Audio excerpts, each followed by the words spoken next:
Hello, everyone, and welcome to an awesome episode of The Operations Room, a podcast for COOs. I am Brandon Mensinga, joined by my lovely co-host, Bethany Ayers. How are things going, Bethany? Things are going really well, thanks, Brandon. So I know a couple episodes I talked about buying a bread machine. The newest one this weekend is I made my own yogurt. Okay, we've transitioned from bread to yogurt. Love it. It's remarkably easy. I would recommend it if, for whatever reason, you decide you need to make your own yogurt. Mine was some sort of economy push. I figured we should spend less on yogurt. Okay, so in these tough times, it's time to reduce the... Okay. Tough times, we get cheap yogurt. My husband's like, so we've saved 20p per pot of yogurt. Was this really necessary? But yeah. And has the flavor correspondingly decreased as well, or... It tastes the same. Like, I read all of these articles and it said that it's supposed to be the most amazing yogurt, super creamy, better than store in all kinds of ways. I taste no difference. Okay, I think we've found our segue, which is, does one taste the difference, as it were, as we scale from 50 to 500 employees within a scale-up organization, which is our topic for today. And we have a phenomenal guest for this, Kristen Shannon. But before we get to that, Bethany, I wanted to kick off with this thought, which is when you get past 50 employees, roughly speaking, you start being asked questions at that point, which is things like, how do we make decisions? How do we communicate decisions? Marketing is no longer playing well with product. What are the ways of working in the organization? What about my career path? What about performance management? What about policy A, B, and C? It goes on and on. And if you don't get ahead of this stuff, you end up being in a position where there is just a lot of confusion and complexity and conflict. So just teeing ourselves up here a little bit, what's your take on this thresholding of 50 employees and what happens after that? So I know that Kristen is talking from 50 plus. I read an article, and it was years ago, and it was talking about that companies change when the number is a 1 and a 3, starts with a 1 and a 3. So 1 person to 3, 10 people to 30, and then 100 people. And this has actually struck me as very true. I tend to join companies when they're about 30 people, and there's clearly a point there where you need some specialization. And then 30 to 50, I haven't noticed a massive difference, but when you get to about 100, the wheels start falling off if you don't have these processes in place. And then interestingly, at least for me, around 300 is when I stop enjoying the job.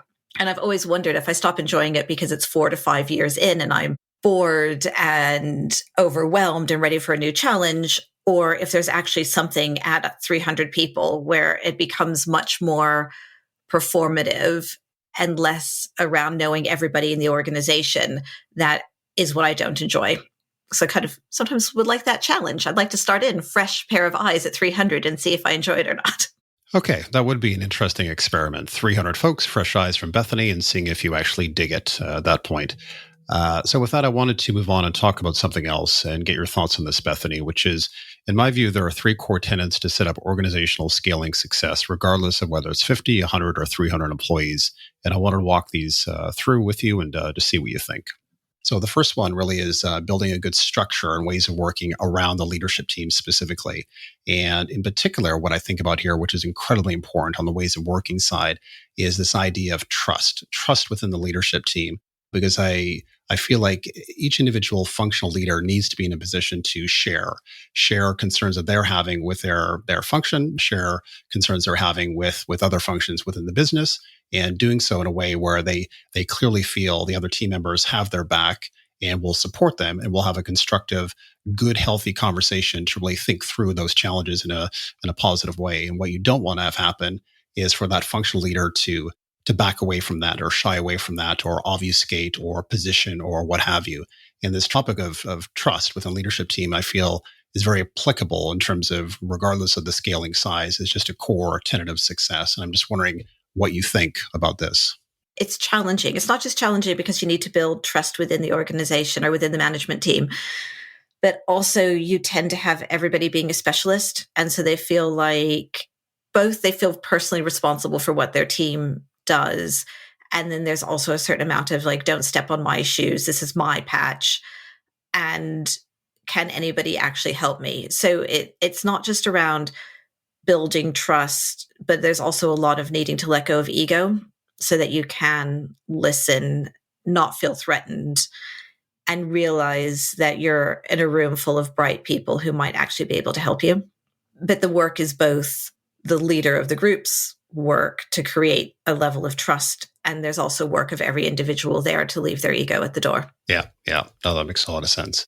The other one I was thinking about, and this is a bit, might be controversial. I'm curious what you're going to think, but classically speaking, in terms of a structure, you have ASLT, a senior leadership team, and you have representation across the business, and the types of meetings that you run are, you have agendas, you ideally have pre-reads of documents going into them to have a robust conversation, to make decisions on behalf of the rest of the organization.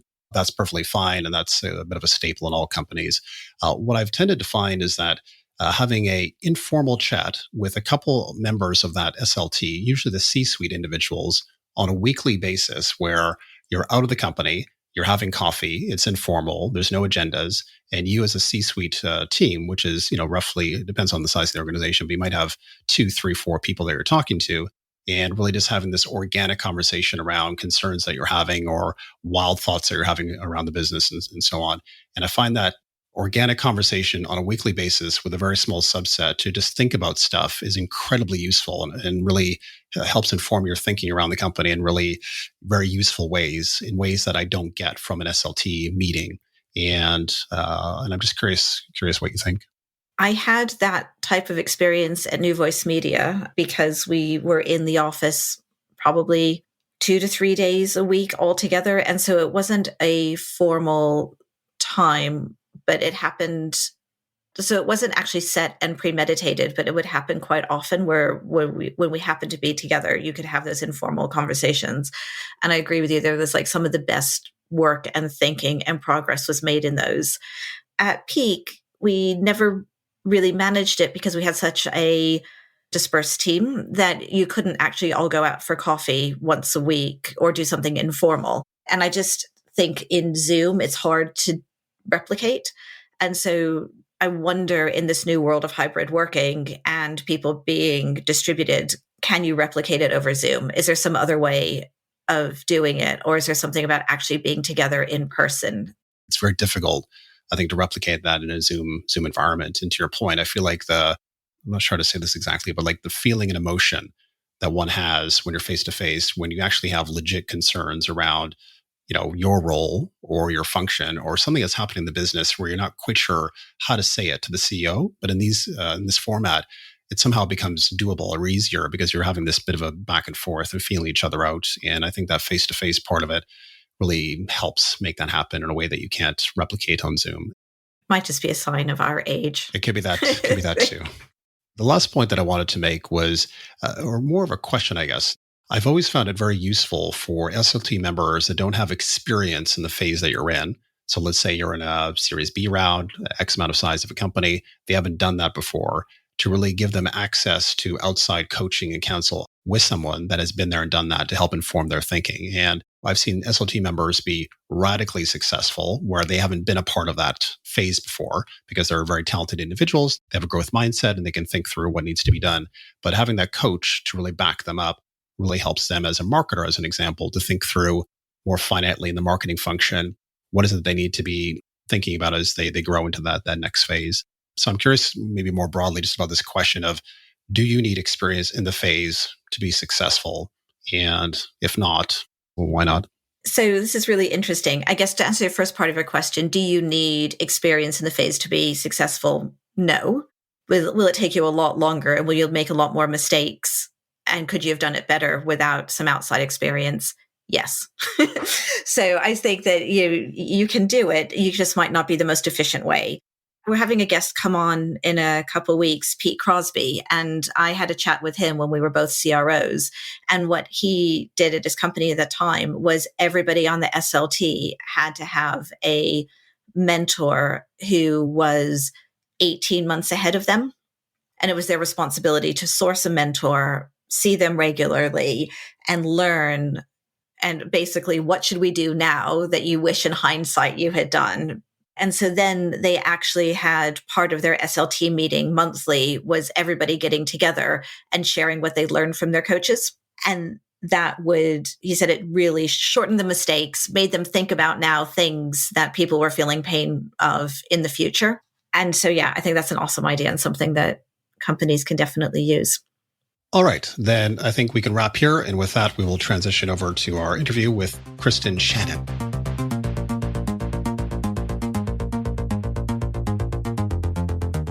Hi, everyone. I am thrilled to welcome Kristen Shannon to the show.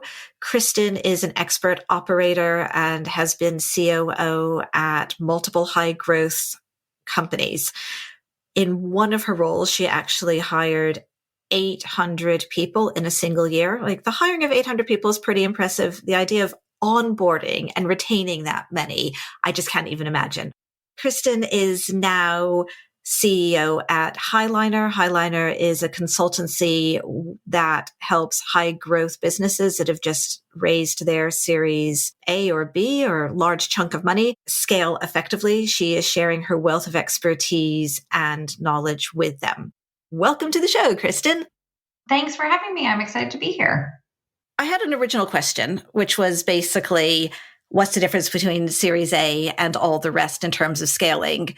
But I do just desperately want to know about the 800. So maybe I'll leave it to you to answer both of those questions in one. So the 800 is interesting because actually when I started in that organization, we were hiring 75 people a year. And in itself, quite a lot of growth in a year, but not unbelievable like a lot of organizations hire at that level. And the most interesting part was I had gone away and I had been head of recruitment, hiring 75 people, and then growing that, and then went away, took a different role within the organization, doing more generalist ops, also had a baby, so went on mat leave, and then came back and did a bit more time, and then we got to that 800. So the most interesting part about this is actually seeing when I got back and we were hiring at that scale, some of the same systems and processes we had put in place for 75 were still being used at 800. And I remember going around and saying to the team, why are we running this particular selection process for this type of candidate? And someone said, they had a really elaborate reason why. They were like, it's super important. We've always done it this way. And it really gets to the bottom of this, this, and this. And that's why we have to run it with this 7 extra steps. And I looked at them and I go, that's not true. I had a really difficult senior manager who ran that unit like many years ago, who insisted doing it that way. And we did it for that person, but that actually, there's no necessary reason to run the process this way. That like this lore of why we do things isn't actually true. And to me, that was like the best experience because it taught me in scaling organizations that we've always done it this way is like the scariest thing to hear, or the best trigger to know that you need to make some change. Because if you're doing this things the same way you did it when you were hiring 75 people, it inherently won't work as it gets bigger. But organizations create this lore and this feeling of we must do things the way we have, and your processes just expand upon themselves. So for me, the biggest part of that learning was actually like at that scale, to be able to hit those numbers, we had to re-architect all of our processes. And for that particular organization, we held a lot of recruitment centrally with a centralized recruitment team. And at 800, we had to move it out to the divisions. And we had to push really hard. And we had a whole new different way of doing recruitment, which was basically very little done at the center, most of it done at each individual site and by each individual functional area. But I learned very rapidly, you actually have to like re-architect your process and systems fairly rapidly at each major inflection point. And probably it's not good enough to just amend them as you go. Sometimes you have to cut them and start again. I get that. As somebody who has experienced hypergrowth and probably being the difficult manager who wants to do it her way, I always find it hard to get rid of processes that I've designed because I feel like I'm owning that I have made a mistake, even though I know I haven't made a mistake and it was appropriate for the time, but I'm still often the blocker who doesn't let the process change. How do I get out of my own way? I feel like, as I said, I had this lucky pause, particularly by being away from the organization to be on mat leave. So I had this like actual very concrete pause in between, which I think you're right. It's so much harder as you're constantly iterating and iterating as you go. I'm really big as ops professionals, setting your own cadence and your own like really rigorous reviews to things. So I don't think you can just magically, as you're constantly iterating step by step, be like, this is the moment we change. Now I know this, I can get out of my way. I think you just have to have a like once a quarter, we do design thinking from scratch on X process. Or once a year, as part of our annual strategic review, we also do a process review. Or I have milestones of hiring when we are at 50 people versus 100 people versus 200. Every 50 people we add, that's when we look at this type of process. Or every X number of customers we add, that's when we look at this type of revenue process. So I don't think, I certainly could not, if I didn't have that gap, have gotten out of my own way and changed what I had already beautifully designed in some beautiful flow documents. Like they were lovely. I would have justified those till the end of time. But I think having that gap has taught me like you have to build your own gaps. You have to build that cadence moment to fresh start review. And speaking of milestones, if we just pull back for a moment and we baseline ourselves, maybe this conversation, this question of the inflection points. What are the actual inflection points? And I recognize this is not a science, but generally speaking, there's points in time when you grow headcount in a company where there is a change. You can feel it and you realize something is now shifted within the organization. And I've seen all sorts of inflection point numbers been tossed at me over the years. And you've done this for quite some time. What are the inflection points? And when you think through those inflection points, why are those the points at which things actually change in your view? Yeah, I've also seen a lot of different measures to this. And I think I'm not sure I have the right answer. In terms of one that's used a lot, Reid Hoffman has a really good model for this that he's used in blitz scaling. So super simplified. And he starts with like families. So it's like single digit number of employees. That's a family. And I think that's a really good descriptor of like, we can all sit around one table. We all have some really core deep understanding because we've been through certain things together. Then he calls the next stage tribe, which is like tens of people. And then after that, you get into village, which is hundreds of people. And then he has city, which is thousands. And then he has nations, which is tens of thousands. I think that's a good like base framework. And I think that understanding of like family to tribe to village to city gives people like a nice feeling of how the relationships become one to many and start to spread out over time. I found there's a real inflection point. And it's different depending on the organization and the rate of growth, but it's like that 30 to 50 when it's really, because I think up to 30, you can have that feeling of like, we're all around one table. And now we're not quite, but we can kind of flex it to make it happen. We all still know each other fairly well. That starts breaking down around 50.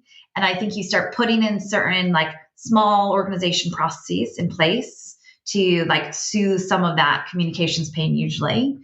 And then I would say, then when you're getting up to like 80 to 100 is your next point. And it's not when you hit the 80 mark and it's not when you hit the 100 mark. I think it's organizations that know that they're going to double again. When they start to get that 80, 100, they're like, whoa, there's already a lot of us. Doubling this up feels really big and a really massive thing to do. And then I would say the next one is like, that's 300. Getting it. And again, if you're 300 and you're staying at 300, I don't think it feels, I mean, there's a lot of change you're making, but it's that feeling of like, there is a ton of us now. And not only are we going to double this, we're likely going to be a several thousand person organization fairly soon. That's a jump we don't know how to make. So I think that's when you start to feel it, but I think that's very much for scaling organizations. And I think it feels very different for organizations that are like, we're getting to this point and we're staying at that size. But I think it's that like that size plus the knowledge of you're doing that whole thing again feels really big. Yeah. And maybe one aspect, so that's a perfect answer. I love that answer. One specific slice of interest is the siloization effect. And you see this in companies that roughly get to that 50-person mark. And then from that point, it just simply gets worse if you don't address it. The siloization piece of it. Can you maybe talk us through how do you set yourself up to ensure that does not happen, especially as you hit those inflection points that you spoke about? I think it's really natural for organizations to get siloed. If you think about how we build our companies in the early stages and how we recruit, we move from generalist to more specialized people coming into the organization. And you're just adding more and more of them. So you're adding in your units, you're adding in engineering, you're adding in marketing, you're adding in sales. I think what also happens in scaling organizations that's different is you're adding whole new units. So when you started, maybe your sales is the founder, and then suddenly it's a team of 20, they have different targets, they have different goals. Everyone should have very clear aligned direction and incentives, but ultimately it's all slightly different. So I think it's a really natural thing to happen.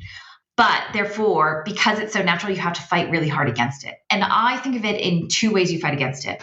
One is a lot of clarity of those aligned incentives and aligned objectives and direction. So being really clear what the organization is pulling towards. So yes, your marketing team might be very focused on brand building, and your sales team might have a lead target versus a brand target.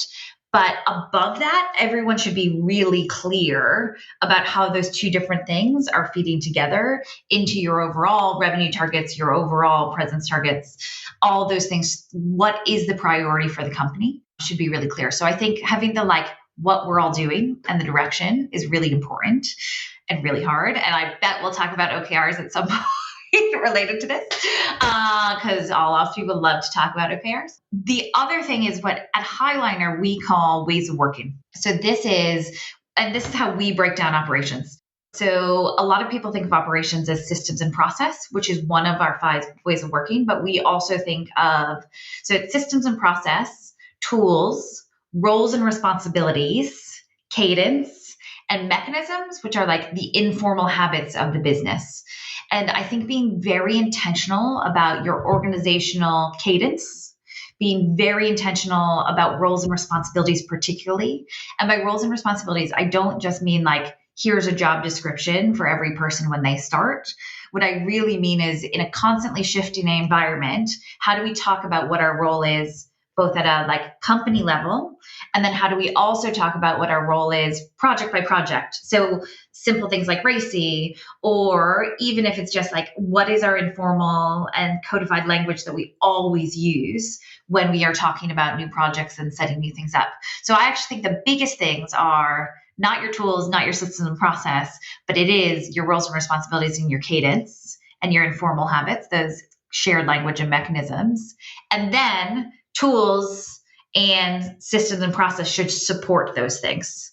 So I find everyone gets tons of tool proliferation.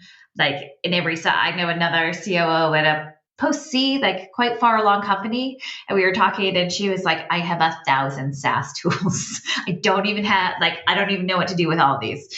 And she's like, and 20 of them are project management tools. So yes, that definitely needs to be addressed. But I think if you start with the tools, you're missing something big. And the big thing is what's our roles and responsibilities and how we interact and what we're responsible for, and what's the cadence by which we communicate and stay on top of everything. So that I like to start there, and then systems, process, tools follow from that. I completely understand on the tools side, sympathize on that. I feel like also in particular sales teams, sales leaders are the most gullible of all people to be sold to.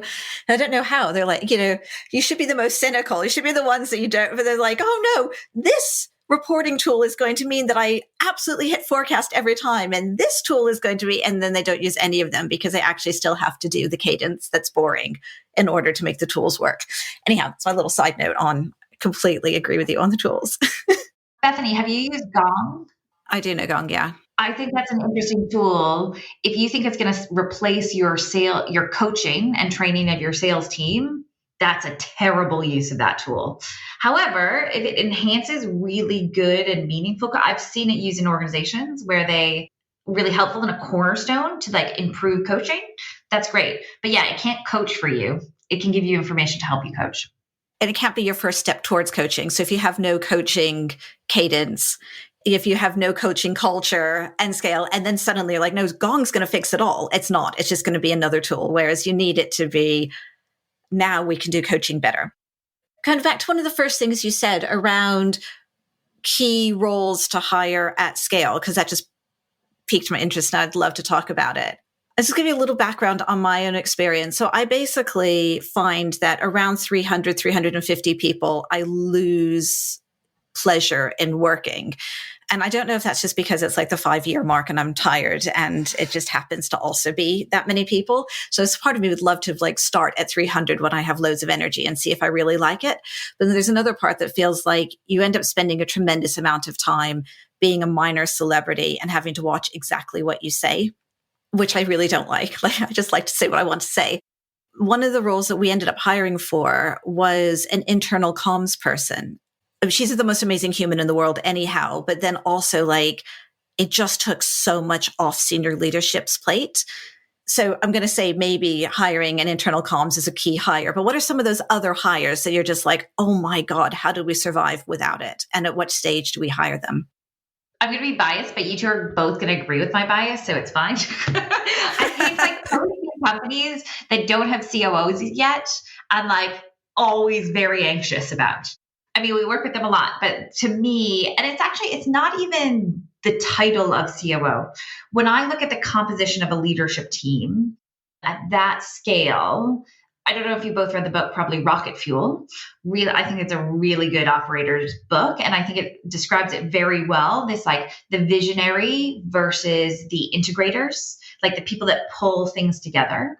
And when I look at a leadership team, a scaling leadership team, post B, post C, already 300, couple hundred people, adding a lot more, where's my balance of visionaries and integrators? Where are my like doers? My functional doers, where are my people pulling things together across the board? And then where are the people that are like still driving the innovation, the big picture, the like, where are we headed in inspiration? Because that like minor celebrity bit that you talk about is a very real thing. And I just think it's way before 300.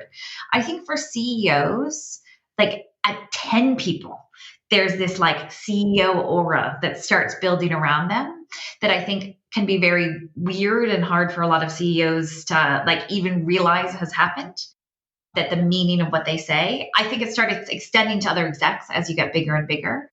But to me, I'm looking for like, it's less about what is the role and it's more about the balance of those things, the visionaries that can still like play that minor celebrity role and inspire, as well as the integrators who can do things across. And then you need these really like functional skills. Like at that point, you are too big to have just generalists.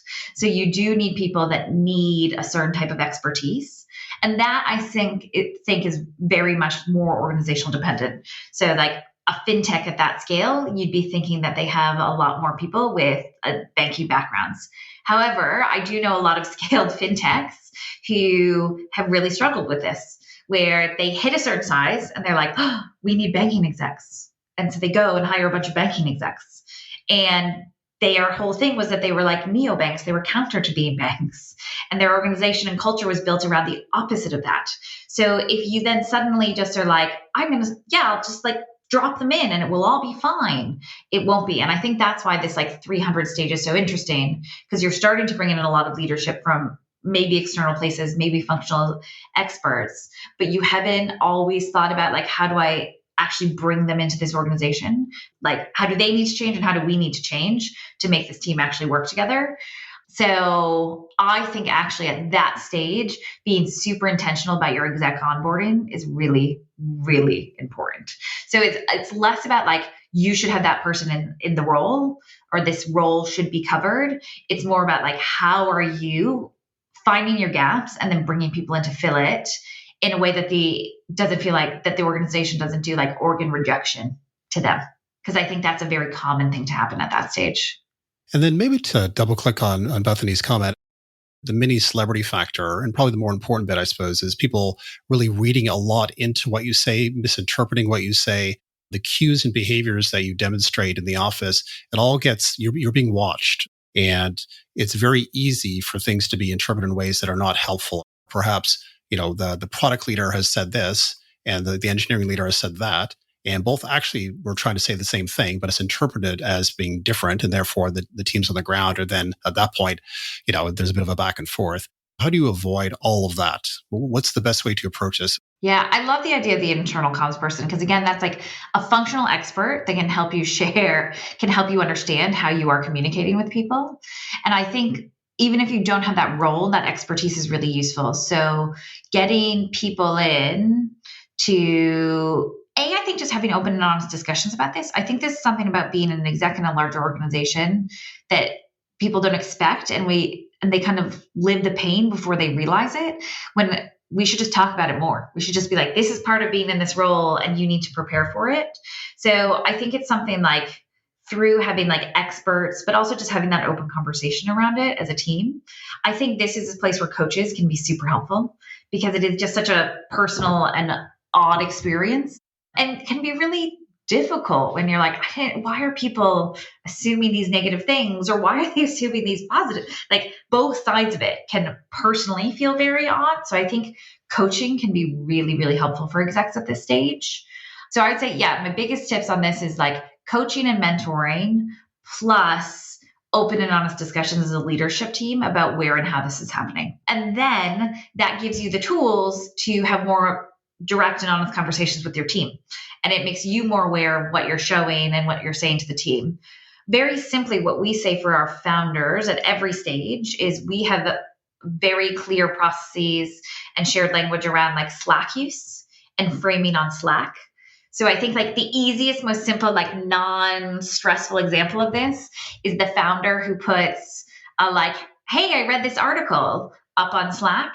And then like later in the day, you're like, hey, so-and-so, did you get that task done? And you're like, no, but here's a 2-page like set of comments on that article you said. And like 5 different people have done that. And you're like, oh shoot, I just read that article last night. I thought like, it's not even related to our work. It's just vaguely interesting. And yet people have like taken this example and been like, oh, I see what you meant here, the parable. And you're like, oh God, no, it's just about fun things to do in London. Like, We've all been there. We've all been there. And so we have all of our founders, we have them do this. We have like super simple framing for when they put stuff on Slack, and we have them introduce it to the organization as organizational wide shared language that everyone should use. So it doesn't feel like stark or harsh, but when they share anything, they share it as for information, like for interest. I thought this was like, and we very much like for interest, you may like this, like for information relevant to such and such, or for action, need comments from. And then I make them be very explicit about like which teams or where they must get feedback from it, and who they're looking to respond to it. And then as you get bigger, it's like open conversations about it and coaching to help you understand how you're communicating. This is one of these things that I talk about, and Brandon and I have talked about it, and yet I feel like it can never be said too much. It's like, it's all about people, and it's all about people's trauma that they're bringing with them, trauma being used in like the modern sense of it rather than the original sense, like hurt. So how much of your time is spent actually rolling out cadences and processes and hints, and how much of your time is spent helping people be better leaders or like working through the baggage that they're taking with them? So we always say operations. Again, everyone thinks operations is system and process, and we're like, it is not. Operations is where people meet systems and process. So when we do a project with a company, we might be like, okay, we're doing cadence. We're rolling out a new way that we're going to do OKRs. We're going to roll out a new way that we're going to do OKRs. The vast majority of the time is spent on like the change management aspect and how people are going to adopt to something new. And that we spend a lot of time not taking for granted that the rate of change in the organizations we're working with is rapid. And I think actually that goes back to like one of the big differences between A and then post B, C, that like several hundred difference is you have the same rate of change as you had early stages when you were finding product market fit, but you don't have that same level of like excitement in the same way. Like it's the beginning, it's new, we're building something. So you have same intensity of change, but a lot more of like hard changes at that stage. So the majority of any project is about the people. And like, how do we help people move through this change that they're making, both at a whole organization level? How do you do that as a whole company? And then also with the leadership team. And I say a lot to our founders that the hardest thing about being a leader in a scaling organization is everything that made you successful a year ago, 6 months ago, may or may not even be useful to you at this next stage. So the skills you need to find product market fit are not the skills you need to scale. And sometimes for some early execs, that means like, great, that realization means that actually that's what I love doing. And I'm going to run a different part of the org in a different way. I'm not going to keep being the CEO or the COO or a head of sales or whatever the exec role is. I'm going to go move into a different position. Or others are like, okay, I now understand it's a very big change framework that I have to make and go through. So I think, I agree completely. Operations is just about people. And we spend all of our time helping people through change. And I think the COO role is just helping people through change. I think it's the understanding the organization and being one of the few people that sees how everything's fitting together and can fit together, and then understanding where your people are in that and how you help move them through it. But it's a lot of listening. It's a lot less process flow documentation building and a lot more conversation and a lot more going through things with people. I just think we need to underpin that, because we were talking about OKRs and we had an entire episode. We might be having it in the future, depending on when these drop and when we decide to load them. So apologies if we're actually talking about next week's episode and not last week's. Jenny is talking about how she worked with one leadership team that had their own OKR, which was basically working through the Lencioni 5 dysfunctions of a team. But by making it an OKR, they carved out time and gave themselves permission to work on themselves as people and a team. And I just think every team should do that. Because I just remember when I was a junior, the idea of people mattering was very confusing. And it was like, if I got really good at something, my career would go up. And then the more senior you get, the more you're like, actually, I'm an expert in who knows what. It doesn't matter. What really matters is how I deal with people. And it's like giving ourselves permission to realize that that is the point of our job. And so I just wanted to that's what you've just said, Kristen. And I just want all of our listeners to hear. You're allowed to work on yourself and you're allowed to work on your teams. And it doesn't have to be after hours. Just to take the conversation in a new direction, this question comes up all the time with peers that I have historically, which is they don't feel it's sharp enough in the organization, a real sense of accountability and cascaded accountability across, down through teams and so on. So when you hear this accountability question coming from your client as an example, what goes into motion in your mind in terms of approaches, systems, processes, people at that point? Yeah, I think accountability, what I say to my clients a lot is, if our problem around accountability was that the people who we feel are not being accountable or not delivering, we actually thought they were at home taking naps and eating bonbons all day, that actually would be a fairly easy problem to solve, because we just be just stop doing that, get more work done. That's never the accountability issue in a scaling org. I mean, it might once in a very rare world be that. But really what's happening is you have a bunch of really committed people working really, really hard, and things are still not happening and things are still not getting done. And so that's a much harder problem, because you can't just say, hey, head of engineering, I know you're killing yourself and working crazy hours, but you're not being accountable because you aren't delivering what we need. And so to me, it comes down to to create accountability in rapidly scaling organizations, a lot of it has to come down to focus. And I think the leadership team has to take a really hard look at what are they asking teams to prioritize. And that's where I like to start when there's accountability issue. It's actually not in the roles and responsibilities. I like to start with what is our process around prioritization and deprioritization? So when we pick something else as new, how do we communicate that?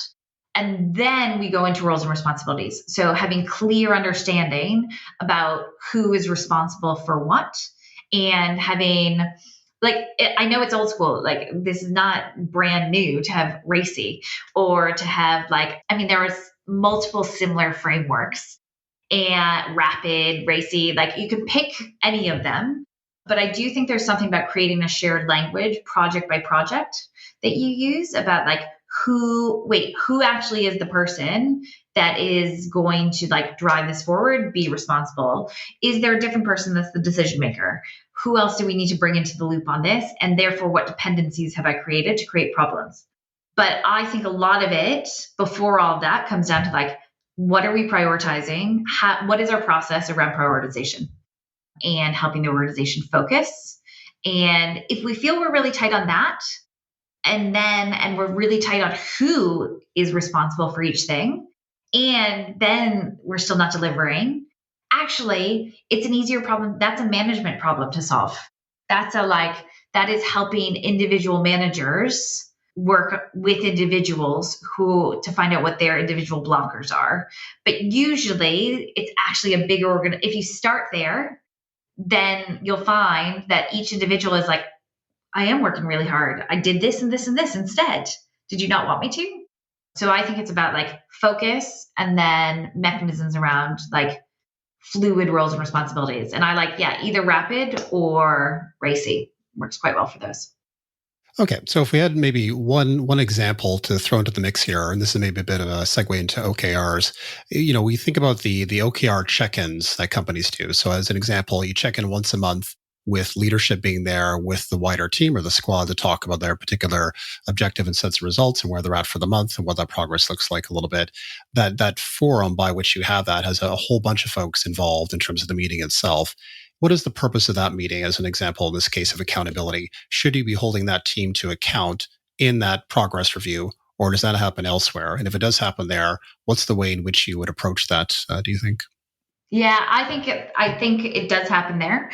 And when we work with organizations and we don't always do OKRs. I'm not an OKR evangelist. I think they're good in some organizations. I think the spirit of them versus the law is better on them.